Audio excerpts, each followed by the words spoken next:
लोकसभा चुनाव की तारीखों के ऐलान के बाद चुनाव आयोग अब एक्शन मोड में दिखाई दे रहा है। दरअसल चुनाव आयोग ने 6 राज्यों के गृह सचिवों को हटाने का सीधे तौर पर निर्देश दे दिया। आपको बता दें कि उत्तर प्रदेश, उत्तराखंड, बिहार, झारखंड, गुजरात, हिमाचल प्रदेश के गृह सचिवों को हटाने का सीधे तौर पर चुनाव आयोग ने निर्देश दे दिया है। लेकिन चौंकाने वाला नाम पश्चिम बंगाल से आया है, जहां के डीजीपी को उनके पद से हटाने का निर्देश मौजूदा सूरत हाल में चुनाव आयोग ने दे दिया है और कहा है कि उनकी कोशिश है कि समान अवसर चुनाव को लेकर जो है सुनिश्चित किया जाए, लिहाजा इन अधिकारियों को उनके पदों से हटाने का निर्देश जारी किया जाता है। आपको बता दें कि लोकसभा चुनाव के मद्देनजर चुनाव आयोग ने पिछले हफ्ते जो है चुनाव की तारीखों का ऐलान कर दिया और ये कहा कि उनकी कोशिश है और चुनौती भी है कि हिंदुस्तान के सबसे बड़े लोकतंत्र, जहां पर 97 करोड़ के आसपास मतदाता अपने मताधिकार का इस्तेमाल करेंगे, उनके मतदान को लेकर जो है ये निर्देश जारी करना बेहद ज़रूरी था कि निष्पक्षता के साथ, स्वतंत्रता के साथ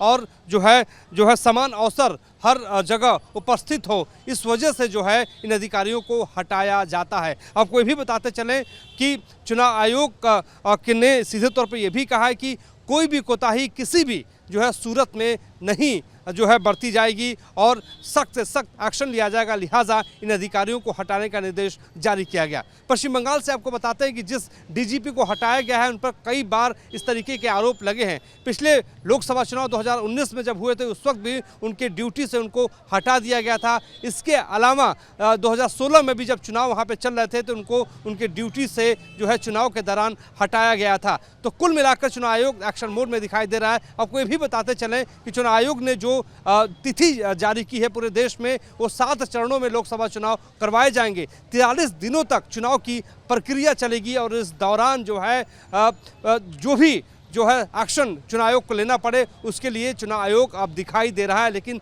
ईवीएम को लेकर भी सवाल उठाया जा रहा है। ईवीएम को लेकर मैंने खुद चुनाव आयोग से सवाल किया था। उनका कहना था कि विपक्षी पार्टियां ईवीएम पे जो आरोप लगा रही है वो निराधार है। ईवीएम से जो है बिल्कुल जो है सुरक्षित मतदान करवाया जाता है। कोई भी हम बताते चलें कि जो पहला चरण है वो 19 अप्रैल को होगा। 21 राज्यों और केंद्र शासित प्रदेशों की 102 लोकसभा सीटों पर मतदान करवाया जाएगा और उनकी कोशिश यही होगी कि बेहतर ढंग से मतदान करवाया जाए, मतदाताओं को उनके घरों से बाहर निकाला जाए। जो दूसरे चरण का मतदान है वो 26 अप्रैल को होगा, 13 राज्यों में होगा और 89 सीटों पर मतदान करवाया जाएगा। तीसरे चरण का जो मतदान है वो 7 मई को करवाया जाएगा। 12 राज्यों में ये मतदान होगा। 94 सीटों पर जो है चुनाव उस दिन करवाया जाएगा। इसके अलावा चौथा चरण जो है बड़ा महत्वपूर्ण है क्योंकि उत्तर प्रदेश सहित तमाम हिंदी बेल्ट में चुनाव उस दिन होने हैं। 10 राज्यों में होगा, 96 सीटों पर होगा। केंद्र शासित प्रदेश भी उसमें शामिल होंगे। जो 5वें चरण का मतदान होगा वो जो है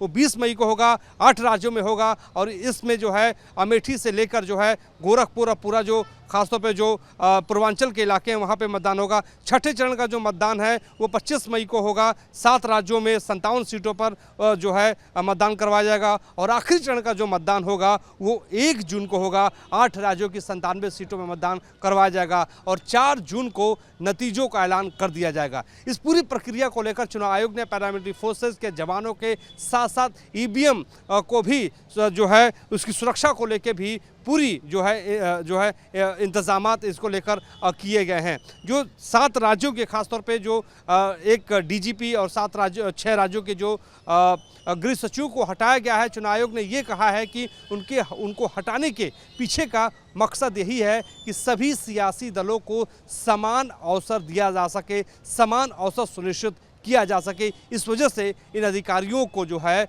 फौरी तौर पर उनकी ड्यूटी से हटाया गया है। आने वाले वक्त में चुनाव आयोग का कहना है कि अगर इस तरीके के एक्शन और लेने पड़े तो लेने से चुनाव आयोग गुरेज नहीं करेगा। हमारे सहयोगी जगदीश चंद्र के साथ मोहित राज दुबे, न्यूज़ 18 दिल्ली।